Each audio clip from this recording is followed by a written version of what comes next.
What up, boys, and welcome back to yet another video. So this video is titled My Best Gold Farm in Season of Discovery, and that is simply because it's been my highest yielding gold per hour farm. I did this farm very early on in Season of Discovery Phase 1, and then I did it for 5 hours just to see if the numbers were steady. And then I've tested pretty much every single farm SOD has to offer for 5 hours each farm just to see what the numbers were at. And I do understand that there's a massive element of RNG involved, and I got really lucky this time around. So we're going to dive into the farm and then take a look at how much gold I made and see which items that I got. But first of all, big thank you for all the support on the complete gold guide for Season of Discovery. You guys are the absolute best. I'm so thankful for everyone that has supported me by picking up the complete gold guide, and it makes me very happy to see that you guys are finding it of value.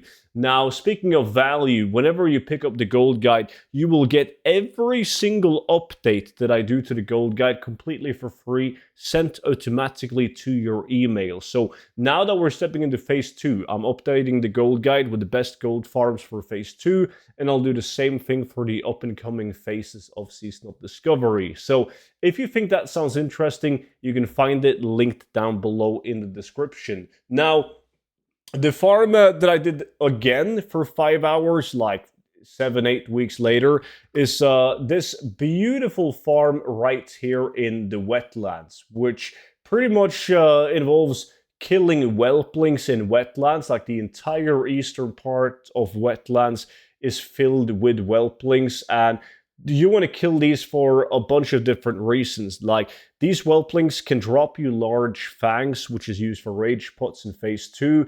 They will drop you small flame sacks, which is also used for like the dragon chili. It's used for fire resistance, which a lot of people think will be a thing in Nomer and also in Molten Core, the Blackwing Lair, and so on.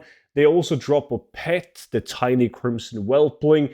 And it is an extremely good farm if paired up with herbalism, because there's a lot of Groom's Blood, Wild Steel Bloom, Briar Thorn, which can give you Swift Thistle, etc. in the area.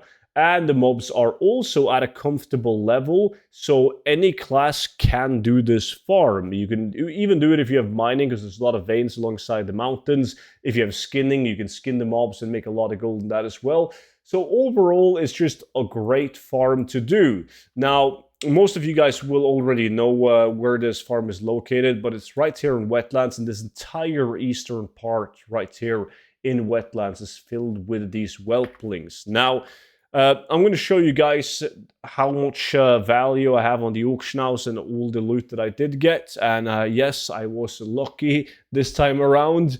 But I did get like 10 gold, which is very normal in phase 1 to get like 10 gold, like raw, just from silver pickup and vendoring like trash items like grace and so on. So we got to add 10 gold to the total loot table. And then looking at my auctions, you can see that I have 5 gold in sales. I posted everything literally the second before I clicked record video.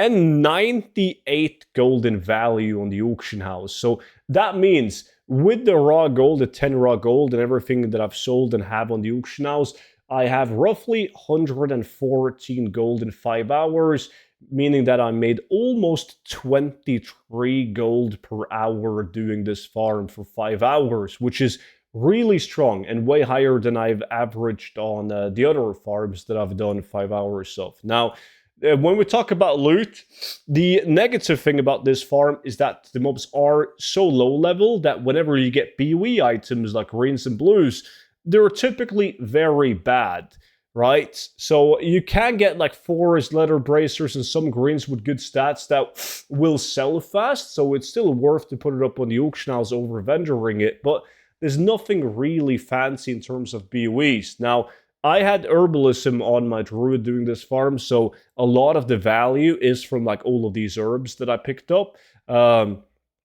These are the BOEs, well, some of them. So you can see I did get the Skeletal Club, actually got a blue item, and it had to be on this farm where you're only getting shit low level blues.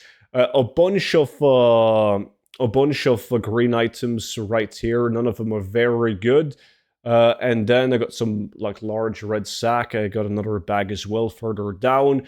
I got 41 small flame sacks, which is less than I did the last time, where I got 50 of them, selling them for an average of 21 silver each. Now they're slightly more, so I'll probably end up making the same, if not slightly more, gold selling them this time, even with less. I got the Star Sight Tunic as well, so 2 blues in 5 hours, but again, it's 29 silver, so it's really bad. Also got some Elemental Earth while picking up Life Root, and those are quite nice at almost 20 silver each. These Smoldering Pants is the best green item that I got, selling at 3 gold each. I sold them last time, 4 of them. I got 4 of these legs last time, now I only got 1. And I sold them for an average price of 2 gold and 85 silver. So that's the best green. This time though, last time I got 1 pet that I sold for like 10 gold. Yeah, 9 gold and 38 silver. This time I got 3 of them and are currently 14 gold each. And there's the large green sack, some more herbs, some large fangs, and more small flame sacks. So pretty good. Pretty good if I end up selling everything for the listed price right now, which I think is quite realistic. Like even selling these for 14 gold, that's less than the market value across every single realm in EU. So that's realistic, and the most of the gold is in materials, which tends to be an easy sale. So I think that if I don't make 23 gold an hour on average, I might get like 20, right above 20 gold an hour. So definitely an absolute great farm. And now we're getting very close to phase 2, so I'm super excited to jump in on some new farms so I don't have to do the same farms that I've been doing for like 2 months now. But with that being said, though, that's pretty much it for today's video. So don't forget to subscribe to the YouTube channel for more videos like this.